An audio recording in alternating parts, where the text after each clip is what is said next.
ইমাম শাফি রহমতুল্লাহ আলাইহি বলেন, এই পৃথিবীতে তিনটা ইবাদত করা, আমল করা সবচেয়ে কঠিন। বলতে হবে আমার সাথে, কয়টা আমল করা সবচেয়ে কঠিন?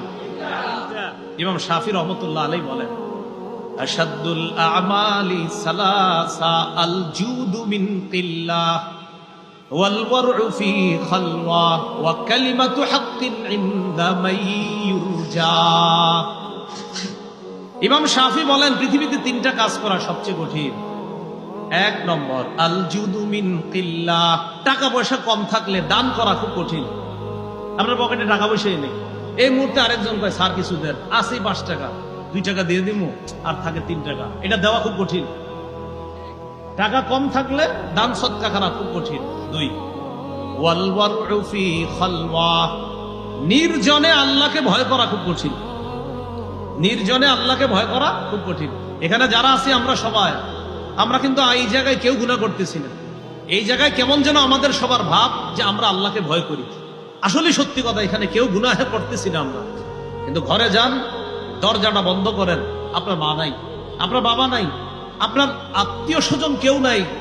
দরজাটা বন্ধ করার পর রুমে আপনি একা আছেন, ডানে বামে ইলেকট্রনিক মিডিয়া আছে, মোবাইল আছে, ল্যাপটপ আছে, কম্পিউটার আছে। ইবলিস কয় নাটকটা দেখলে কোনো সমস্যা হবে না, একটু দেখো। ওই মুহূর্তে আল্লাহকে ভয় করা খুব কঠিন।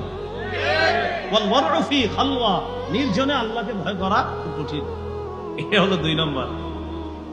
3 নম্বর, ওয়া কালিমাতু হাক্কিন ইনদা মাইয়ুরজা, যার কাছে কিছু আশা করা হয় তার সামনে হক কথা বলা খুব কঠিন। যার কাছে কিছু আশা, সুদখোরের কাছে আপনি আশাবাদী, এই বেটা সুদের টাকা পকেটে নিয়ে আপনার কাছে আসছে, আসার পর কয় ভাই, মানুষে কয় আমার ব্যবসাটা নাকি হারাম। তো আপনিও শুনছেন, শোনার পর বললেন যে জামিয়া রহমানিয়া মাদ্রাসায় জিজ্ঞাসা করছিলাম, মুফতি সাহেবরা বলছে যে এইভাবে আপনার ব্যবসা করলে হারাম হয়, সুদ হয়। তা আপনি চিন্তা করলেন, আমি যদি এটা বলি তাহলে হ্যাঁ আর আমার কিছু দিবে না, পকেটে কিছু নিয়ে আসছে। আর যদি আমি বলি না না, মানুষ বললে হবে নাকি আপনি সুদি কারবার করেন, আপনার এটা পুরো ঠিক আছে, তখন পকেট থেকে বের করে করেন কিছু খায়।